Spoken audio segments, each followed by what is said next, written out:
십자가 그 안에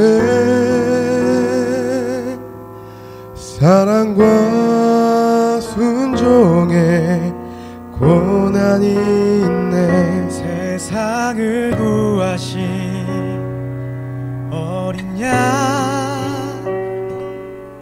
우리의 죄 위에 십자가 지셨네. 십자가 흘린 피가 세상을 구하네.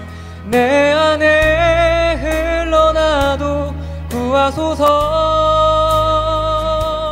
그의 상한 두 손이 찢긴 가슴이 상심한 나를 감싸시네.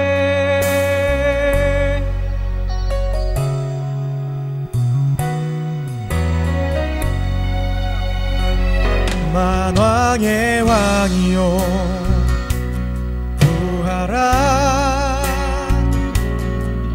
기적을 보이라 내려오라 하네. 그러나 십자가 보혈로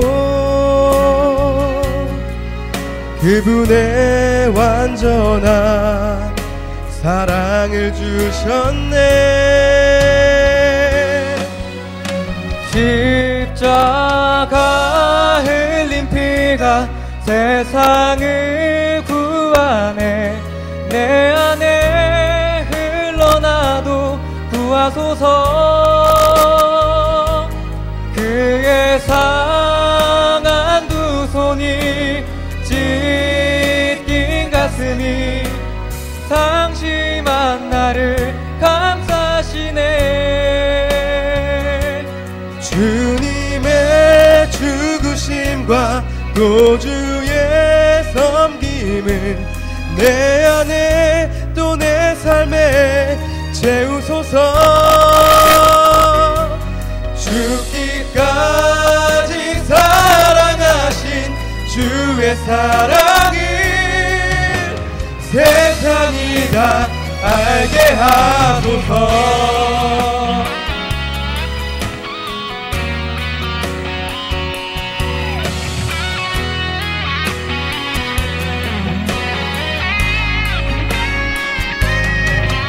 우리를 구원하신 하나님의 어린 양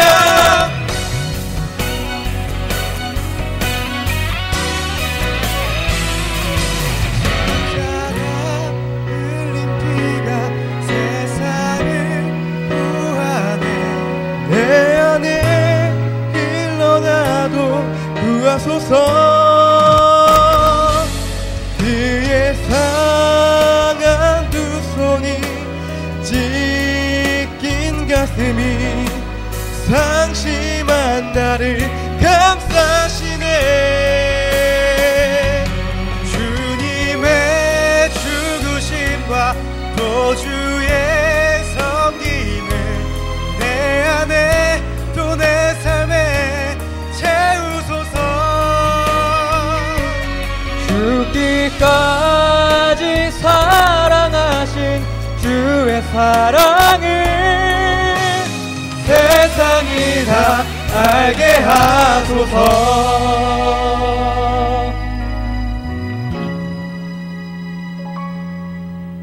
세상이 다 알게 하소서.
창세기 7장 1절로부터 10절까지 있는 말씀이 되겠습니다. 세상에 있는 인생에게 전쟁이 있지 아니하냐? 그날이 품꾼의 날과 같지 아니하느냐?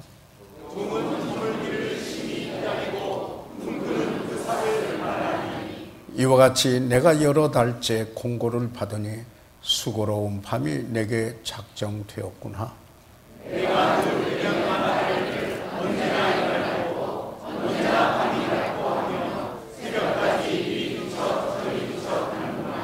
내 살에는 구더기와 흙조각이 의복처럼 입혔고 내 가죽은 합창되었다가 터지는구나.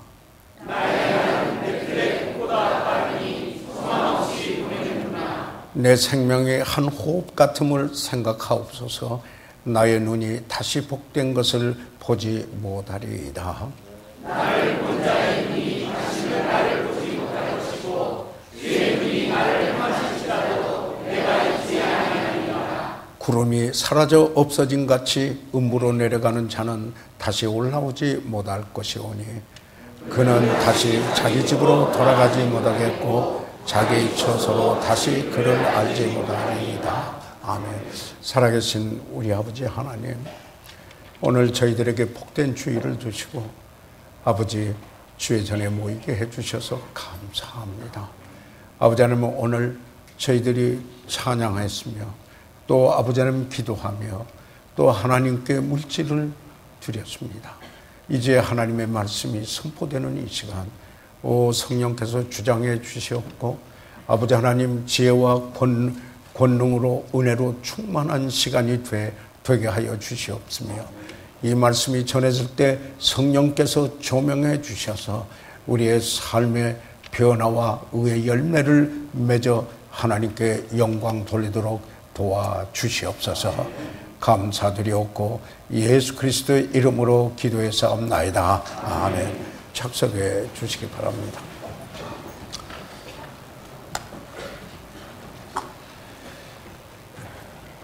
사람의 삶, 이것을 가리켜서 인생이라 이렇게 말합니다. 그런데 그 인생을 비유하는 여러 표현들이 있습니다. 예를 들자면 이런 말도 있습니다. 모든 것이 가라앉을 찰나이구나. 이것은 마치 인생을 항해로 비유하는데 이제는 그 배가, 그 인생의 그 항해하는 그 배가 여기에 침몰 직전에 있다. 이런 인생의 여정의 경험을 한다라는 이런 표현이기도 합니다. 그런가 하면은 셰익스피어는 그의 작품 하물렛을 통하여서 이런 표현도 합니다. 사느냐 죽느냐 이것이 문제로다. To be or not to be, that is the question. 이렇게 여기에 말할 때 마치 인생이 싸움터에 전쟁터에 있는 것으로 비유해서 여기 내가 살아남을 건가 존재할 건가 아니면 죽을 것인가 이것이 문제다 이렇게 이야기하기도 합니다. 또 어떤 표현은 이런 표현이 있습니다. 산통을 앓는 중이다 라고 말하기도 합니다. 어떠한 중요한 일을 이루려고 할 때 겪는 고통을 비유해서 한 말이기도 합니다. 이와 같은 그 비유는 우리가 인생이 무엇인가 라는 이 질문을 던지고 그리고 그 인생을 이해하는데 어느 한 측면에 도움을 주기도 하는 것입니다. 인생은 바다를 향하는 것이라면 항해 준비를 해야 될 것이 아니겠습니까? 만약에 인생이 전쟁터라면 싸울 준비를 잘 가져야 할 것이 아니겠습니까? 욥기를 읽어보게 되면은 그 인생에 대한 비유가 이 욥기에 아주 풍부하게 표현되어 있는 것을 읽을 수가 있습니다. 특별히 욥은 여러분이 잘 아시는 바와 같이 그의 생애의 고통을 묘사하고 있습니다. 그는 그 당대 의인이었지만은 그러나 그의 가진 모든 재산 모든 것을 다 잃고 자녀들도 잃고 잃었고 그리고 건강마저도 상실해서 여기에 그 부스러미 종기가 발끝에서 머리끝까지 이렇게 났고 보다 못한 그 아내는 차라리 하나님을 욕하고 죽으라고까지 이렇게 하는 상황에 처하였었습니다. 여기 욥기를 보면서 사랑하는 여러분, 자 여기에 그 욥이 인생에 대하여서 어떻게 묘사를 하고 있는가 저희들이 한번 생각해 볼 필요가 있습니다. 오늘 본문의 1절에 있는 말씀 욥기 7장 1절에서 이렇게 말합니다. 인생은 품꾼의 날과 같다. 이렇게 이야기합니다. 다시 말해서 이 품꾼의 일꾼이 여기에 돈을 받고 그 일을 하는 그 사람의 그 날들과 같이 인생이라는 그런 거다. 다시 말하면은 노동을 일을 강요당하고 사는 한 품꾼의 삶과 같은 것이 인생이다. 이렇게 여기 욥기 7장 1절에 묘사하고 있습니다. 또한 여기에서 저희들 보는 것은 2절에 있는 말씀을 보면은 종은 저물기를 심히 기다리고 품꾼은 그 싹을 바라나니 이렇게 이야기하고 있어요. 마치 종이 고단한 그 하루를 일하고 섬기다가 이 저물기를 기다리는 것 같은 게 바로 인생이 아닌가. 그리고 마치 그 인생은 품꾼이 열심히 싹을 위해서 일하다가 이제 싹을 바라고 이 하루를 마무리하는 것 같은 이것이 인생이다.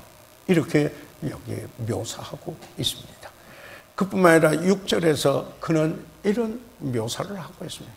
나의 날은 배틀의 북보다 빠르니 소망 없이 보내놓구나.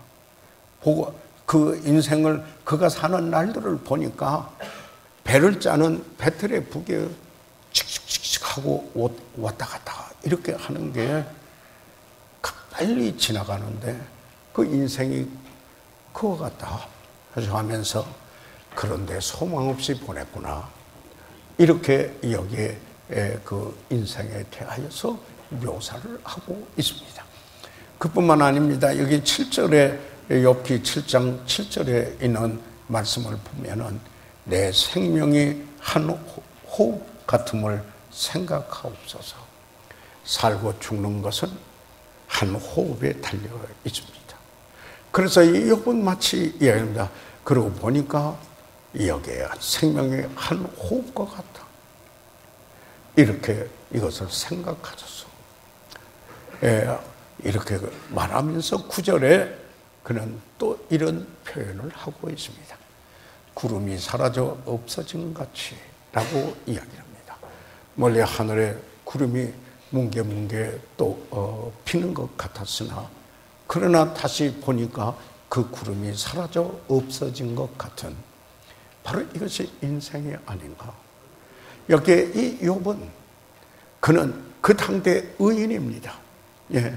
그런데 그가 사단의 참소에 의하여서 그가 의로운 사람이었음에도 불구하고 예기치 않은 엄청난 고난을 겪으며 그리고 여기에 7장에서는 그가 바라보는 인생 그게 어떤 것인가를 여기에서 이야기하고 있습니다.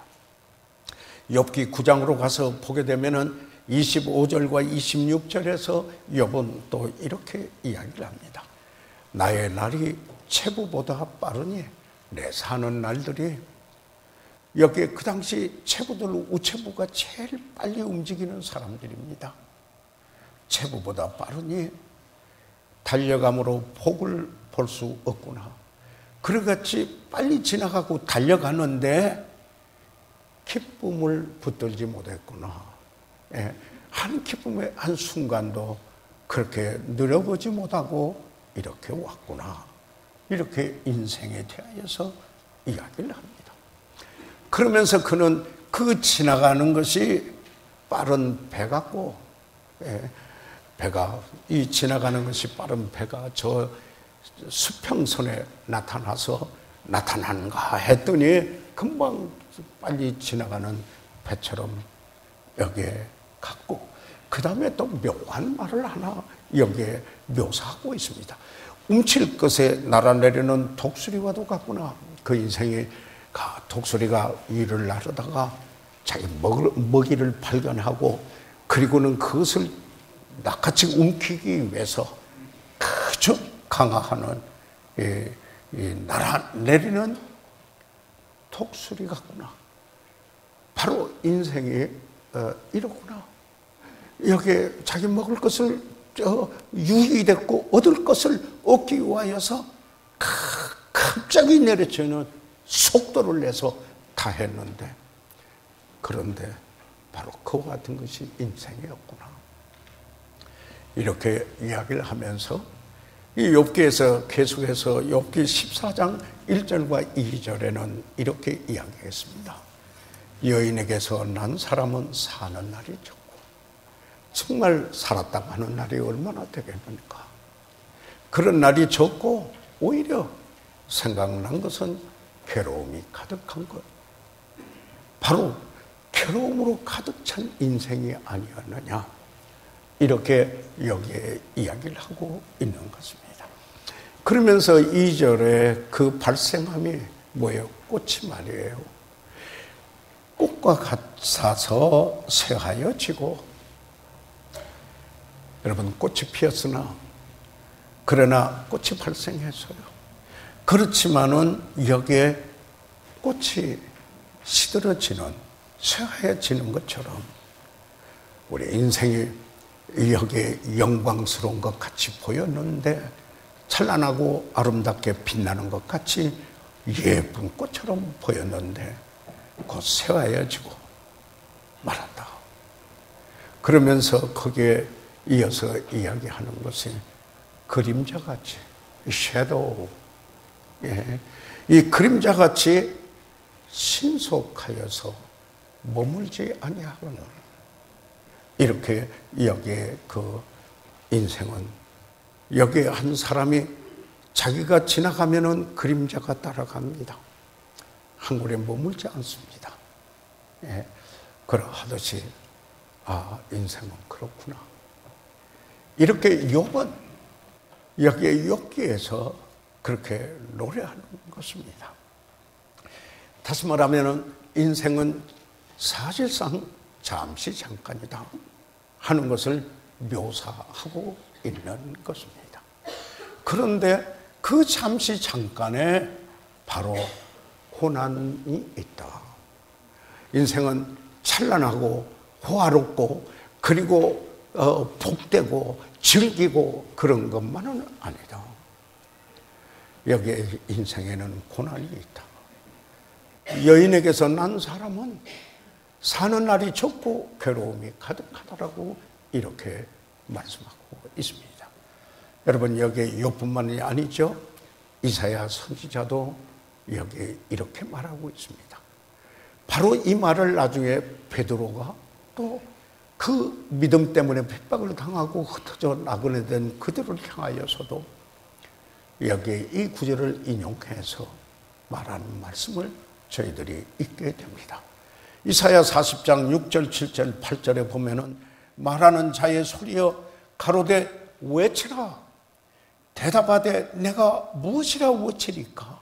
가로되 모든 육체는 풀이요 그 모든 아름다움은 들의 꽃 같으니 풀은 마르고 꽃은 시들음은 여호와의 기운이 그 위에 불니라.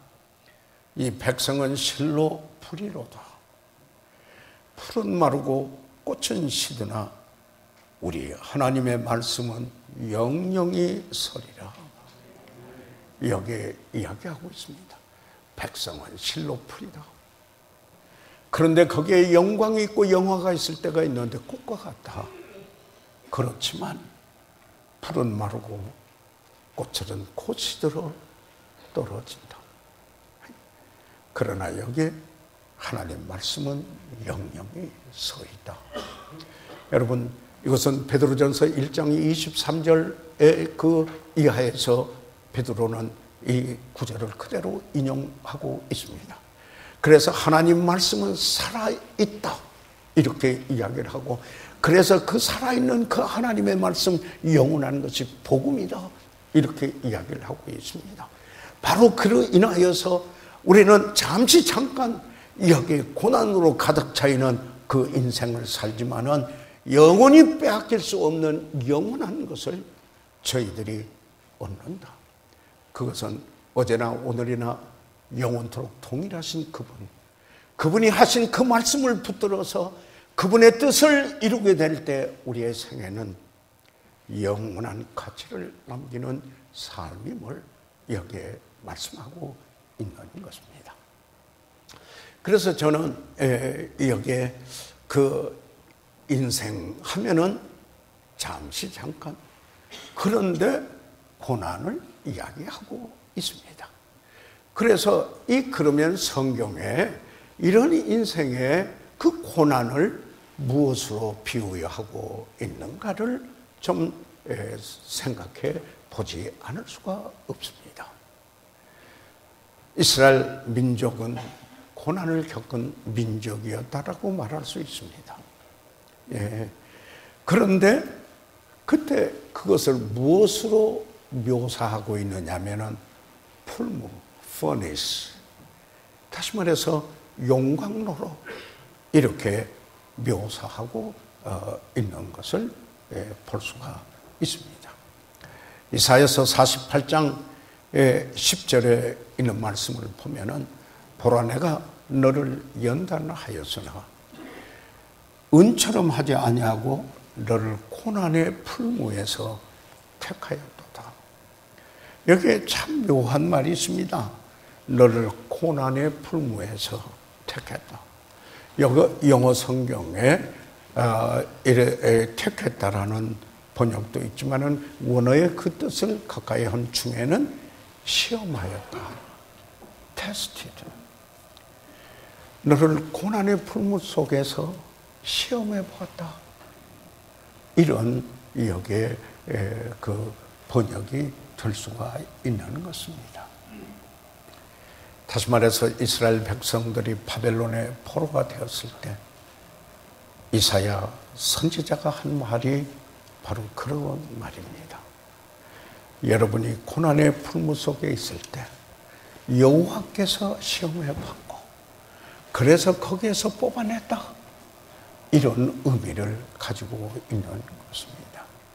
여러분, 예레미야 선지자도 똑같이 이야기를 하고 있습니다.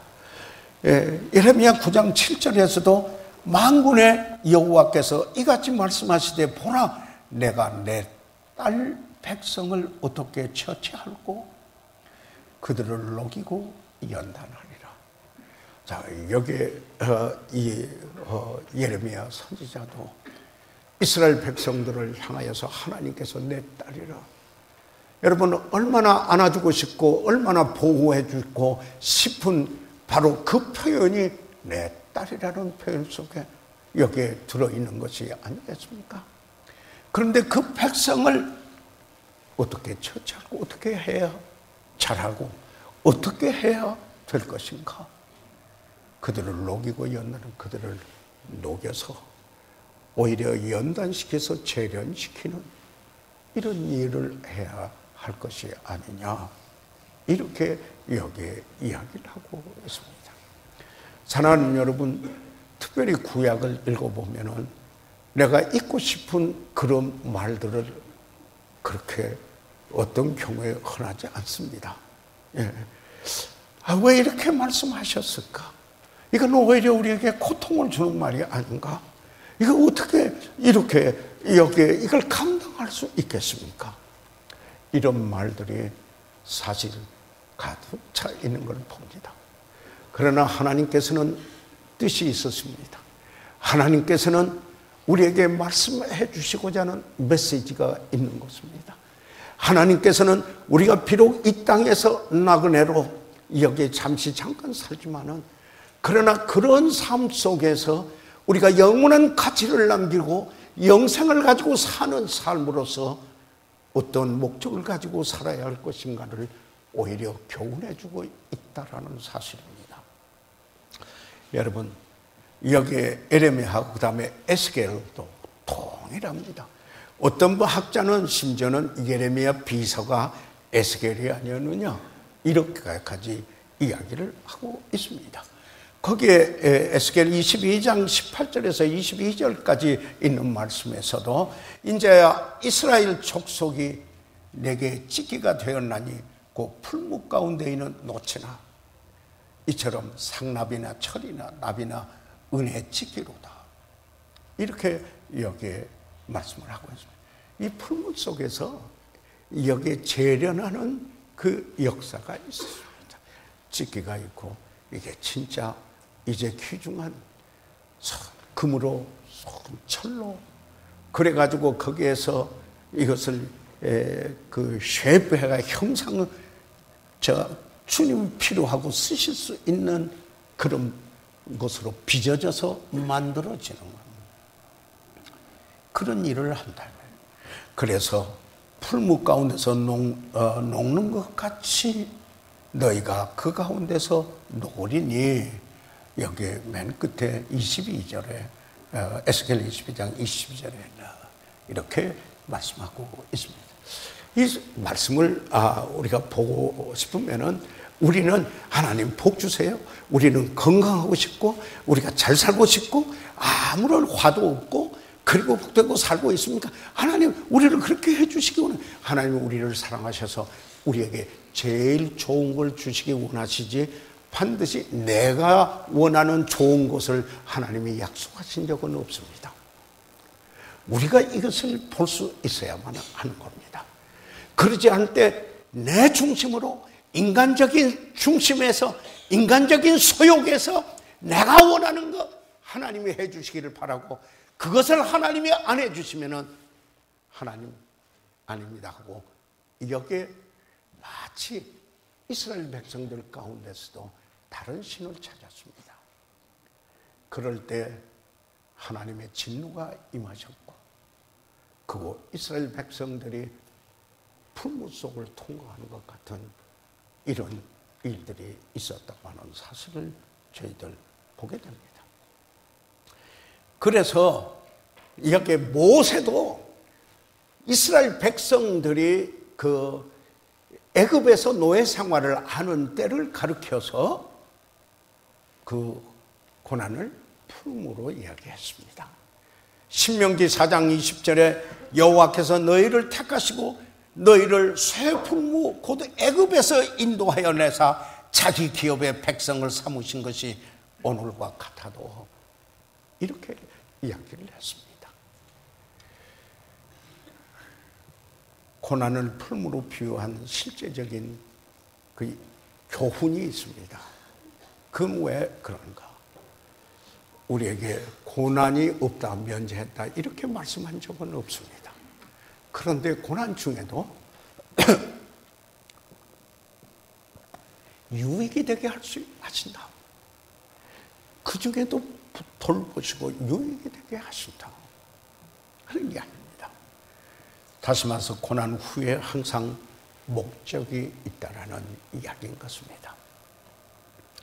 그렇지 않아요? 광석을 이 풀무에 넣고 여러분 재련하는 것은 찢기를 제거하고 철로 목적한 것을 만들기 위한 것이 아닙니다. 여러분 이 구약에 보게 되면 여기에 이 풀무하고는 딱 같지만은 이 포도즙 짜는 그 틀이 있잖아요. 그런 포도를 갖다가 그 칩을 넣고 밟습니다. 여기에 받아요. 그래가지고 그 즙이 나오게 해요. 그러면 어떻게 해요? 그걸 갖다가 또 걸릅니다. 찢기는 건져놓고 순수한 이 포도즙이 되도록 그걸 계속해서 그 일을 합니다. 왜요? 왜요? 순결한 진정한 맛있는 그리고 이 포도즙을 마실 수 있도록 쓰일 수 있도록 그렇게 한 것입니다. 여기에 그래서 사실 고난의 때는 이렇게 말합니다. 시험의 때다. 테스팅 타임이다. 다시 말하면 그게 진짜 금인가 진짜 은인가, 이 속에 진짜 은이 있고 이 진짜 금이 있고, 그래서 찌꺼기는 걸러내고, 그리고 진짜 여기에 쓸 수 있는 값 있고 가치 있는 것으로 되는 이 목적이 그 안에 있다라는 것입니다. 시편 66편 10절에 하나님이여 주께서 우리를 시험하시되 우리를 연단하시기를 그랬습니다. 은을 단련함 같이 하셨으며, 여러분 이렇게 그 하나님의 말씀 속에, 그 노래 속에 이런 말씀들이 수타합니다.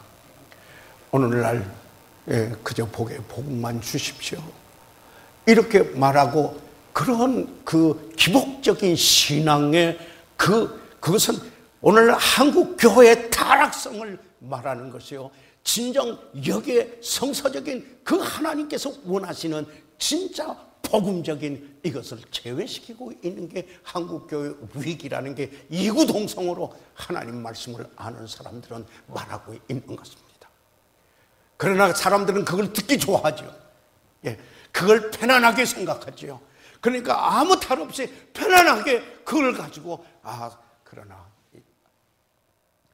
하나님이 보시고 나중에 하나님 앞에서 헤아림을 받게 될 것이라는 사실을 말씀하고 있다는 것입니다. 그런데 이런 고난의 때 여러분, 이런 목적이 자동으로 되지는 건 아니에요. 자동은 안 돼요. 그럴 때 고난을 당하는 이들이 우리가 하나님이 역사하시도록 하나님과 협동해야 돼요.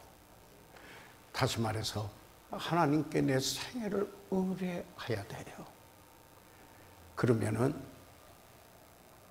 그 고난이 오히려 놀라운 축복으로 여기에 바뀌고 말 것이라고 하는 이 사실입니다. 그래서 다시 욥의 고백으로 돌아와 보겠습니다. 욥기 23장 10절에 그래서 이렇게 말합니다. 욥의 유명한 말이 더 이해가 됩니다. 이제 나의 가는 길을 오직 그가 아시나니 그가 나를 단련하신 후에는 내가 정금같이 나오리라. 왜 이렇게 고백을 했나?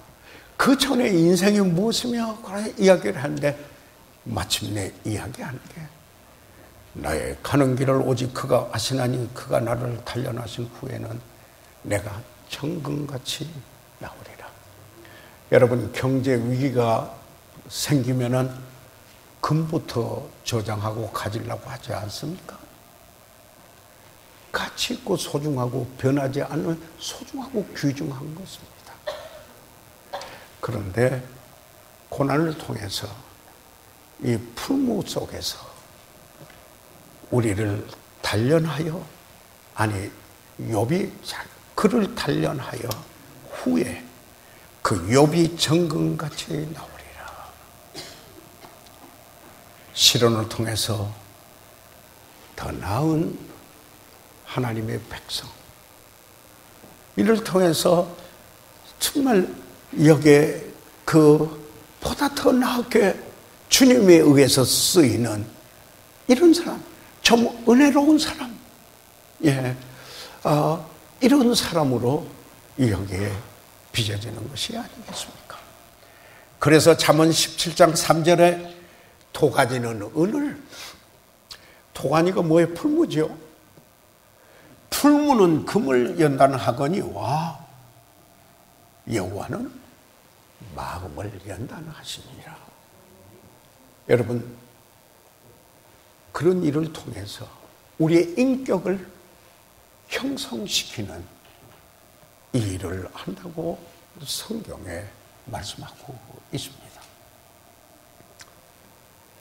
그래서 이런 질문입니다. 내 자신이 나에게 질문하는 겁니다. 시련 중에 그대는 진정 하나님을 찬양하는가? 아니면은 시련과 어려움 속에 왜 내게 그러면서 하나님을 향하여 불평하고 심지어는 저주하고 떠나는가? 어떤 건가? 제가 저에게 물어봐야 되는 것이었습니다. 그러나 하나님을 믿는 사람으로서, 그분만이 참 하나님이신 것을 믿는 사람으로서, 그분만이 유일한 하나님이시므로, 그분만이 나에게 제일 좋은 것을 아시고 계시는 하나님이기 때문에, 그분이 전능하신 하나님이기 때문에, 그분만이 우리에게 가장 좋은 것을 아시고 좋은 것을 이루어줄 수 있는 분이기 때문에, 내가 불편하고 내가 좀 괴롭고 내게 어려운 일이 있다 할지라도 그게 아니라, 거기에다가 내 인생에 초점을 두는 게 아니라 주님을 바라보고, 하나님께서 은혜로 나를 구원해 주셨듯이 바울의 내가 나 된 것은 은혜로 된 것이라고 말한 것과 같이 그의 은혜에 우리의 자신을 맡기는가, 아니 내 자신을 맡기는가. 그렇다면 비록 아픔은 있지만은, 그러나 그가 이루시는 그 일 때문에, 주님이 이루시는 일 때문에 우리는 기뻐할 수 있다라는 이야기입니다.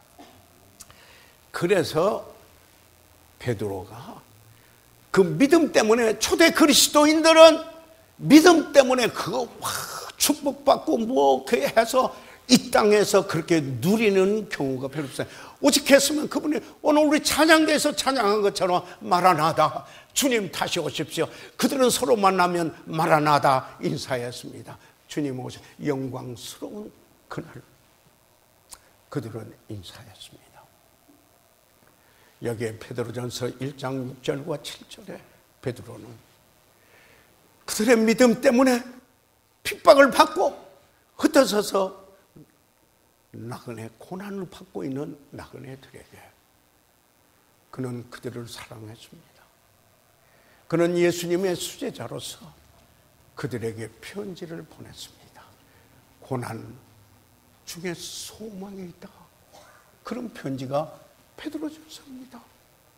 이 베드로전서 1장 6절 7절에 그러므로 너희가 이제 여러 가지 시험을 인하여 잠깐 근심하게 되지 않을 수 없으나 오히려 크게 기뻐하도다. 왜? 왜요? 너희 믿음의 시련이 풀로 연단하여도 없어질 금보다 더 귀하여. 여러분, 이 시련이 믿음을 시험합니다. 내 믿음의 진짜인가? 어떤 일이 닥쳐볼 때, 좋은 일이 있을 때 누구든지 다 감사하고 기뻐할 수 있습니다. 그러나 내가 원치 아니하는 어떤 일이 나에게 있었을 때, 그러나 그때 진정 주님 뜻이 이루어지고 주님 바라보고 주님이 원하는 모습으로 빚어지기를 원합니까? 하는 이야기입니다. 너희 믿음의 시련이 불로 연단하여도 없어질 금보다 더 귀하여 예수 그리스도에 나타나실 때, 그렇게 되면은 금보다 더 귀하게 돼서 예수님 다시 나타나실 때 우리들에게 있는 소망은 이 세상에 우리들의 종국적인 소망은 아니지 않습니까? 우리들의 소망은 주님 다시 오심입니다. 여러분 그렇게 믿으시면 아멘 하시기 바랍니다. 이게 그리스도인의 신앙입니다. 그게 아니면 기독교가 아닙니다. 베드로전서 4장 12절과 13절에 사랑하는 자들아, 너희를 시련하려고 오는 불시험을 이상한 일 당하는 것 같이 이상히 여기지 말고 오직 너희가 그리스도의 고난에 참여하는 것으로 즐거워하라. 쉬운 이야기 아니죠. 여러분, 하나님의 말씀이 나에게 각인되려면 하나님을 사랑해야 돼요. 그리고 하나님이 말씀하실 것을 사모해야 돼요. 그리고 하나님의 그 말씀이 내 삶 속에서 열매 맺기를 원하는 사모함이, 사랑함이 있어야 그 말이 들려와요. 그렇지 않으면 중압으로 여기고 무슨 마지못해서 해야 될 억압이나 하고 명령하는 것으로 이렇게 들리죠. 그러면 아무런 상관이 없죠. 들을 게 있는 자들은 들을지어다. 성령께서 말씀하시는 것을 들을지어다. 다 귀가 있어도 다 듣는 건 아니지 않습니까? 그래서 고난의 이 풀무는 이렇게 말씀드릴 수 있습니다. 하나님과의 관계에서 진실성을 증명하는 거다. 오센틱한다고 그러죠. 인테그리티, 통전성. 정말 여기에 어떻게 보면은 그리스도인의 정체성, 이걸 증명하는 길이다. 다시 말해서 이 고난의 풀무는 내 믿음이 진짜인가? 진실한 믿음인가? 이걸 시험하는 경우일 수 있다라는 것입니다. 아니, 이런 경우에 있는 거예요. 그럴 때 내가 하나님을 참으로 사랑하는가? 이런 경우가 있더라. 하나님을 사랑하는 자, 그의 계명의 commandments, 그의 계명, 그가 하시는 말씀, 명령이 무거운 것이 아니라고 그랬습니다. 하나도 하나님을, 내가 사랑하는 사람이 나에게 어떤 이야기를 할 때 그게 무거운 것이 아닙니다.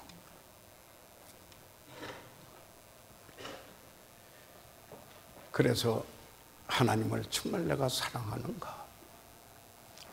아니, 다른 어떤 이렇게 하니까 유익하고 좋고 그러더라는 게 아니라 정말 그분이 하나님이시기에 내가 경외하고 그리고 정말 그분을 사랑하고 하는가?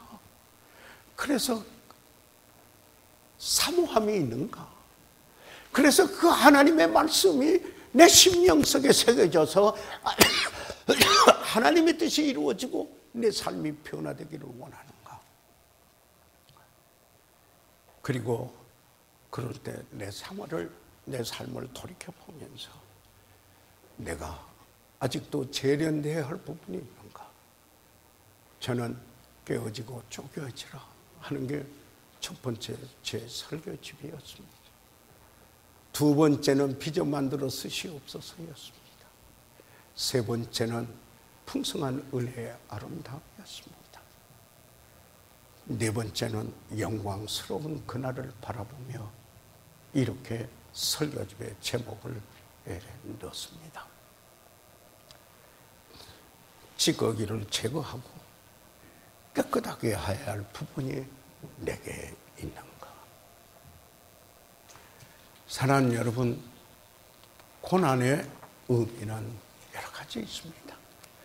여러분, 그 광풍으로 강풍이 임하는 것으로 이야기하기도 했습니다. 그러니까 풀물뿐만 아니라 광풍이 되는 이런 상황이 성경에서 보면 이야기하죠. 여러분, 물론 지진이 나서 쓰나미도 나지만은 이 파도가 파도 쳐서 그 방파제를 무너뜨리고 그리고 도시가 침몰되고 사람들이 삼킴을 받는 이런 일이 있는 것을 우리가 종종 보고 듣기도 합니다.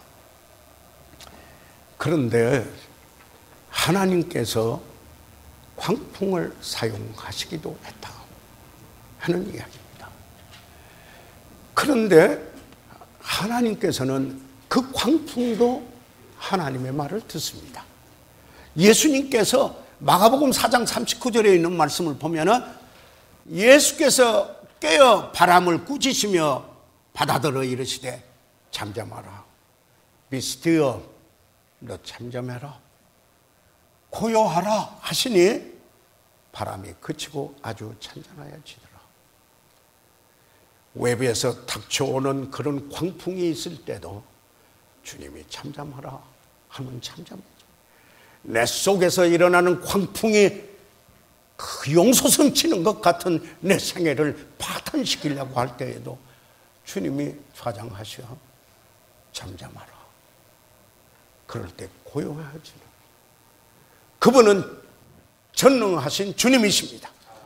그분은 통치하시는 주님이십니다. 그분은 말씀하신 주님이십니다. 그래서 이사야가 이런 말을 하죠. 이사야서 43장 1절과 2절, 여러분 너무나 잘 아시는 성경 구절입니다. 야곱아, 너를 창조하신 여호와께서 이제 말씀하시니라. 이스라엘아, 너를 조성하신 자가 이제 말씀하시니라. 그분이 창조하신, 그분이 조성하신 그분이 말씀하셔요. 여러분, 그분이 말씀하시면 의미 있어요. 너는 두려워 말라. 내가 너를 구속하였고 내가 너를 지명하여 불러나니 너는 내 것이라. 네가 물 가운데 지날 때 내가 함께 할 것이라. 강을 건널 때 물이 너를 침몰치 못할 것이며 내가 불 가운데로 행할 때 타지도 아니할 것이요 불꽃이 너를 사르지도 못하리니. 돌보신다는 겁니다.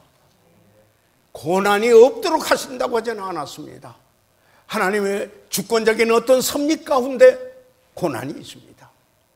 그렇지만은 그 중에 여기에 물 가운데 지날 때 내가 함께 할 것이요 강을 건널 때 물이 너를 침몰치 못할 것이며 내가 불 가운데로 행할 때 타지도 타니도 아니할 것이니 불꽃이 너를 사리지 못하겠다.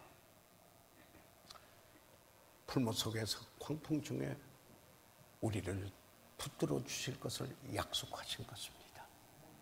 그런데 그때 주님이 말씀하셔요. 그래서 이런 말씀이에요. 그 욥기 38장 1절에 보니까 때 여호와께서 폭풍 가운데로서 욥에게 말씀하여 가라서, 폭풍이 있을 때 하나님이 하신 말씀이 있어요. 이런 말이에요. 욥기 40장 6절에 또 그럽니다. 여호와께서 폭풍 가운데 욥에게 말씀하여 가라사대 하신 말씀이 또 있어요. 예, 전에 간증을 드렸습니다만은 제가 2번의 상당 기간 입원한 적이 있었습니다. 적십자병에 한 번 8일